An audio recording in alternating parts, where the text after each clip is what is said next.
Hello friend, आप सभी को मेरे यूट्यूब चैनल तर्क साइंस पे स्वागत है। मैं इस वीडियो में आप सभी को केंद्र सरकार के द्वारा लाई गई लिटरल एंट्री के बारे में बताऊंगा कि जो लिटरल एंट्री होती है इसकी शुरुआत कब और कैसे होती है। जो लिटरल एंट्री होती है ये सरकार के जरिए ये प्रस्ताव में क्यों लाया जाता है, इसके बारे में पूरा डिटेल्स आपको दूंगा। आप इस वीडियो में अंत तक जरूर बने रहिए, इस वीडियो को स्किप मत करिएगा, स्टेप बाय स्टेप इसको देखिएगा। अगर आपको ये यूजफुल लगता है, आपको ये लगता है कि हमारे देश में जो हमारे ओबीसी एससी एसटी वाले हैं उनके हक अधिकार के विषय में है, उनके जीवन के विषय में है, तो आप इसको ज़्यादा से ज़्यादा लोगों के बीच शेयर करिए ताकि उनको ये सारी सच्चाई पता चल सके। और लिटरल एंट्री की अगर सच्चाई आपको पता चल जाती है तो इससे बढ़ के और क्या हो सकती है, आपको ये समझ में आ जाएगा कि सरकार की किस तरह से दोहरी रणनीति है, दोहरी मानसिकता है हमारे ओबीसी एससी एसटी वालों के प्रति। तो आपको हम ज़्यादा देर ना करते हुए मैं आपको इसकी इतिहास के संबंध में बताता हूँ। तो सुनिए, होता यूँ है कि जो लिटरल एंट्री की शुरुआत होती है वह सन 2005 में पहली बार आती है। जब इसको सन 2005 में इसकी जो शुरुआत होती है तो उस वक्त के जो तत्कालीन सरकार होती है वह इस प्रस्ताव को निरस्त कर देती है, उसको लागू नहीं करती है।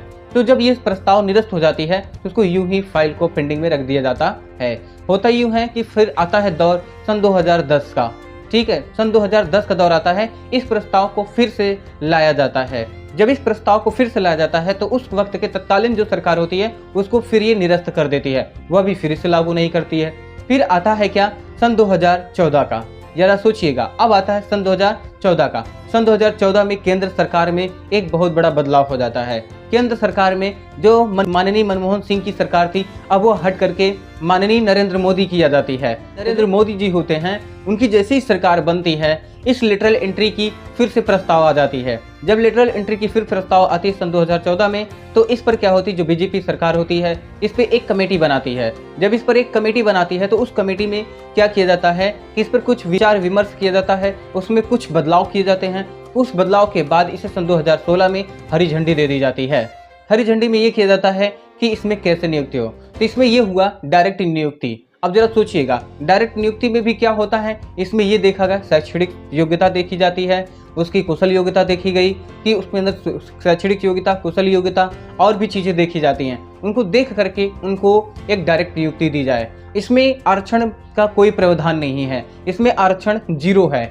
चाहे ओबीसी हो, चाहे एससी हो, चाहे एसटी हो, चाहे जनरल हो, चाहे ईडब्ल्यूएस हो, कोई भी वर्ग का हो उसको आरक्षण नहीं मिलेगा। इसमें ये योजना किस तरह का है कि इसमें आरक्षण नहीं मिलेगा। सोचिए, एक आईएएस लेवल की, एक आईएएस यूपीएससी लेवल की जो नियुक्ति है वो डायरेक्ट हो रहा है। किस तरह से संविधान के साथ छेड़छाड़ है।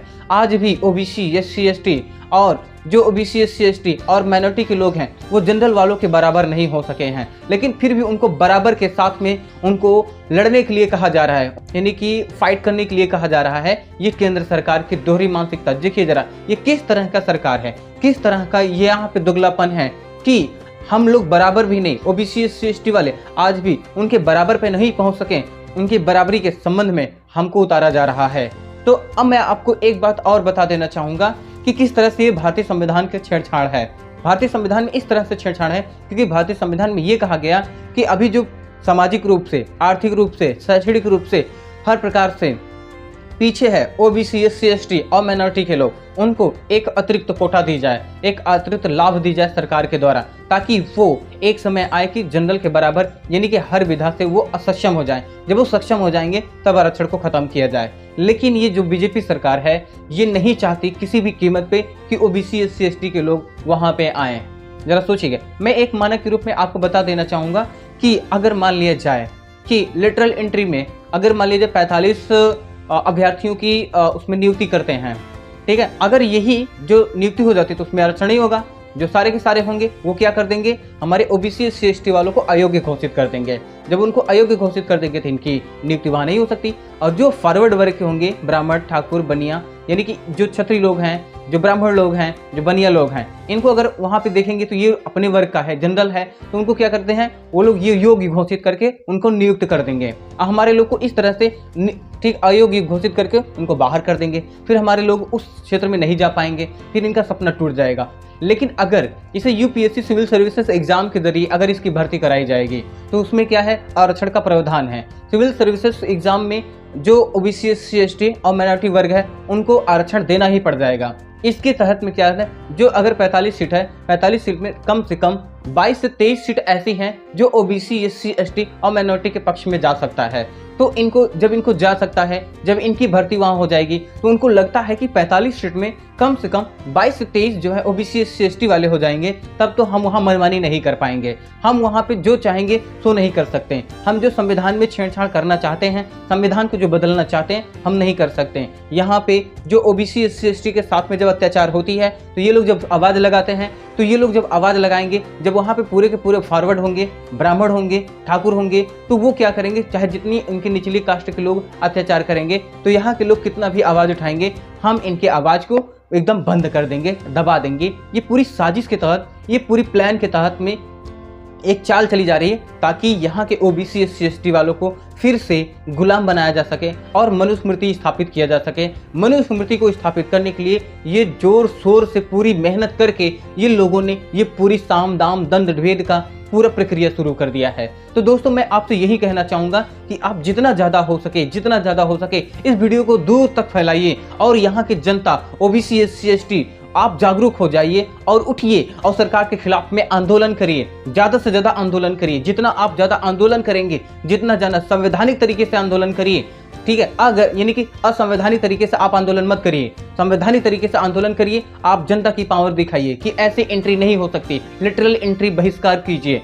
आप यूपीएससी सिविल सर्विसेज एग्जाम के जरिए आप नियुक्ति कराइए, हमसे इसे आपत्ति नहीं है, हम लोग उसमें उतरेंगे, ठीक है। हम लोग किसी से कम नहीं है, ओबीसी एससी एसटी वाले हम किसी से कम नहीं है। आप लोग ये अपना दावा ठोकिए। आपके साथ में हजारों साल से अन्याय करते चली आ रही है सरकार, आप इनके साथ में चलिए। ये इससे पहले मनुस्मृति स्थापित करके अत्याचार किए, फिर कांग्रेस अत्याचार किया, फिर आरएसएस अत्याचार किया, अब बीजेपी अत्याचार कर रही है कांग्रेस की मदद लेकर के।